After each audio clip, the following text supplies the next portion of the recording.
స్వామియే శరణం అయ్యప్ప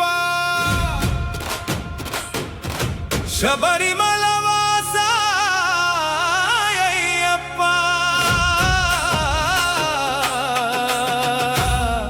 మండల దీక్షలో మమతల తీర్చి మోక్ష మార్గమున నడిపించవయ్యా స్వామియే.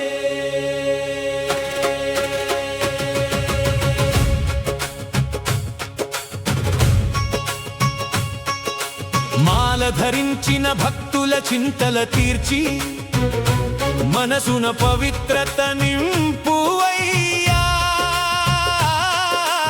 ఇరుముడి కట్టుకొని నీ పాదం చేరగా ఇహపర సుఖములు ప్రసాదించవయ్యా. 41 రోజుల నియమ దీక్షతో నాడిన పాపములు నశించునయ్యా. బ్రహ్మచర్య వ్రతముతో భక్తి సాగరమై భవభయహరణుడవు అయ్యప్ప. పగలు రేయి నీ నామస్మరణతో పరమానందము కలుగునయ్యా.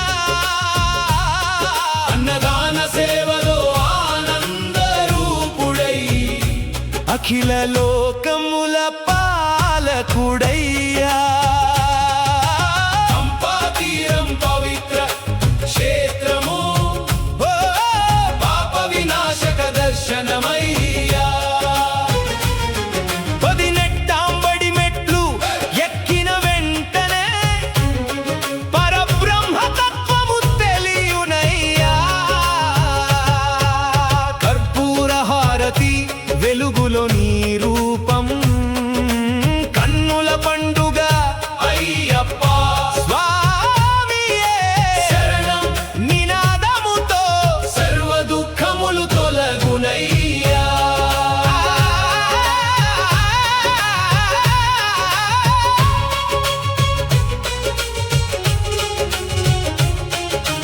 కోపతాపములు దూరమై పోవగా కరుణా గుణములు పెరుగునయ్యా. మద్య మాంసములు విడిచిన భక్తులకు మానస శాంతిని ఇస్తూవయ్యా. నల్లని వస్త్రము వైరాగ్య సూచకం నిజ జీవన మార్గమయ్యా. అయ్యప్ప దీక్షలో నడిచిన వారికి ఆయురారోగ్యములు కలుగునయ్యా. హరిహర సుతుడా ధర్మశాస్త్రవా అనాథ రక్షక అయ్యప్ప. అన్నే స్వాముల పిలుపు వినువాడా కలియుగ వరద అయ్యప్ప. శబరిమలగిరిలో జ్యోతి రూపుడై సత్య స్వరూపమై వెలసినావు. భక్తుల హృదయంలో భద్ర దీపమై భవసాగర తారకుడా